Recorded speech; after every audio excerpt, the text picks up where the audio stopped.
gray-skinned Zeta Reticuli. Okay. Number one, I would like to say that, there's a lot of confusion that not all reticulans are evil. There are some reticulans that are incredible healers, that are incredibly benevolent.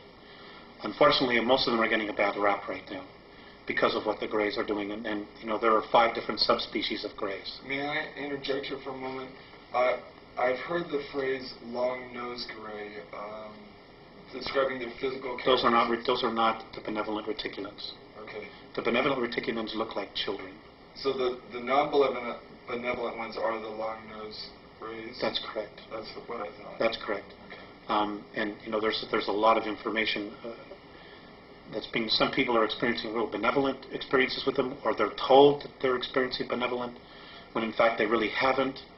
They just maybe haven't been regressed or taken deeply into their subconscious to know what is happening. They're incredible masters of mind manipulation. But anyway, their race is dying. They have been so genetically altered by the Orion Group that they cannot reproduce.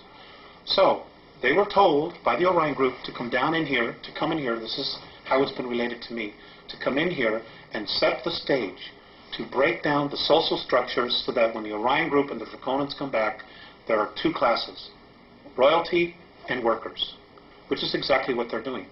You can see that agenda happening right in the United States since the beginning of the Reagan administration. This is where the focus has been. Has been on the United States, singly. And there's been a reason for that, which we'll cover in just a little bit, but let me get my thoughts out here. Which is exactly what the Greys have been told to do. And they're doing it. In the meantime, they themselves have their own agenda. They see us, because of our genetic stock, of having the DNA of 22 different races, and the racial memories, of trying to breed, to cross the genetic bridge, so that they as a race can have enough genetic stock to continue to propagate their race, which according to the Andromedans, they're destined for extinction. What they're doing is not going to have any long-term effects to propagate their race. So they're desperately trying to do what it is that they're trying to do before all the other 2 groups get here. The Greys also themselves want to be free from the manipulation of the Orion Group, just like we as a race want to be free of their manipulation. So there's this incredible triangle of crap that's hanging all over us, and all these hidden agendas and just brainwashing and bizarre belief systems that are being thrown at us, when they should all leave. Not only the good ones and the bad ones, they should all just leave and leave us alone, which is ultimately what the Andromedans want.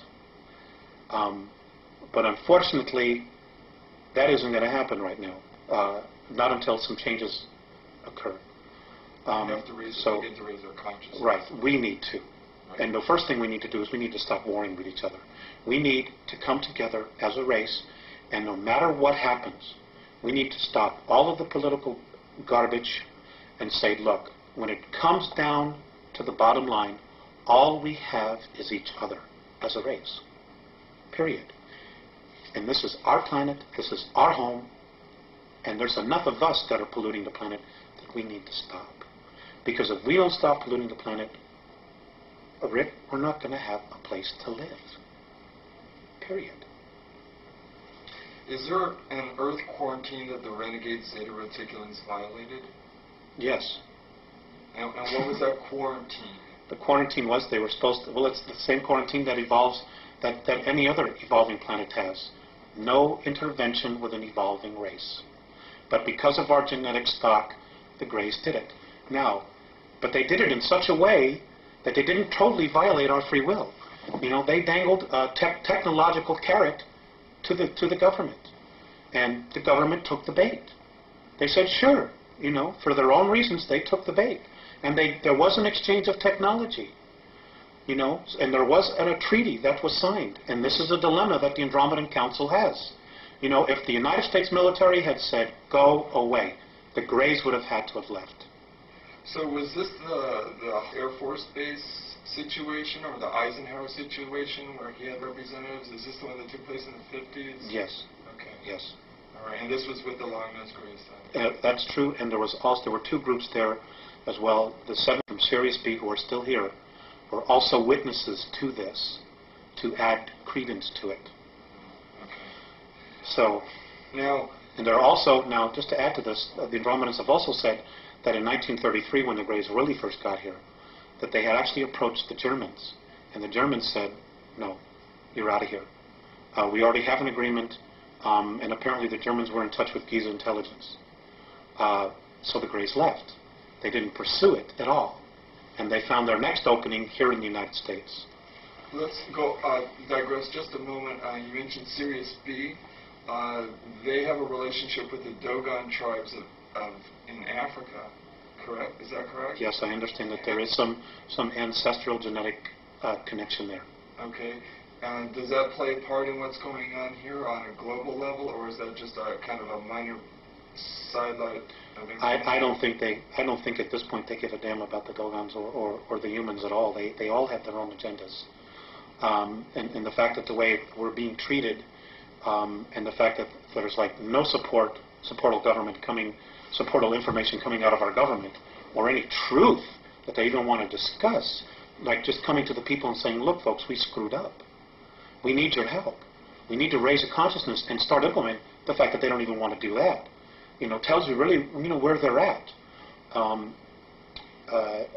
What I do know about the Sirians is that between Sirius A and Sirius B, there is a civil war going on there.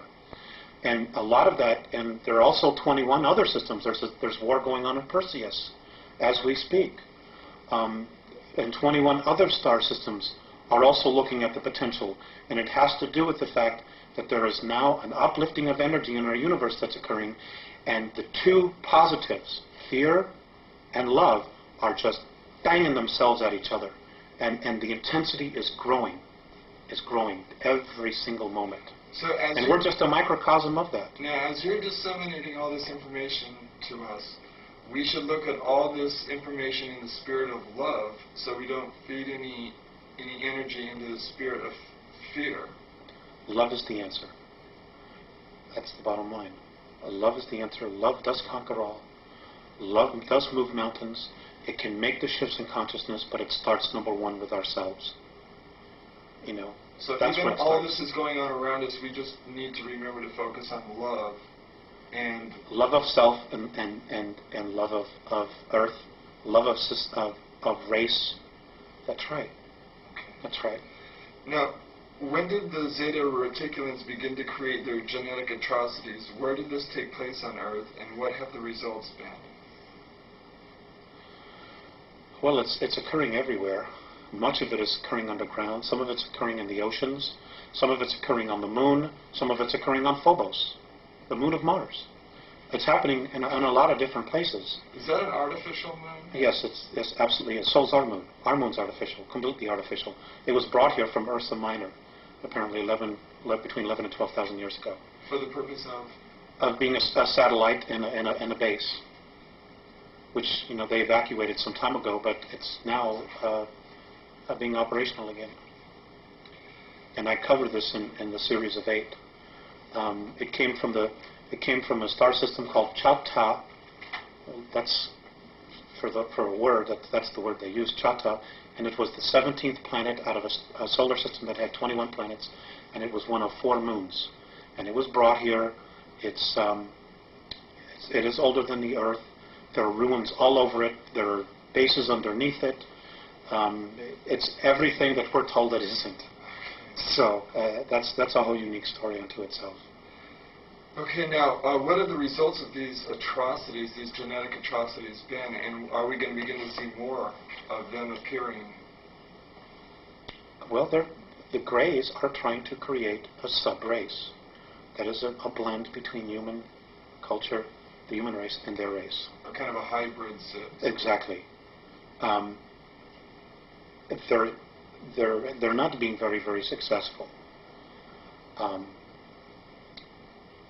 And one of the things that they're trying to do is they're really looking for the soul.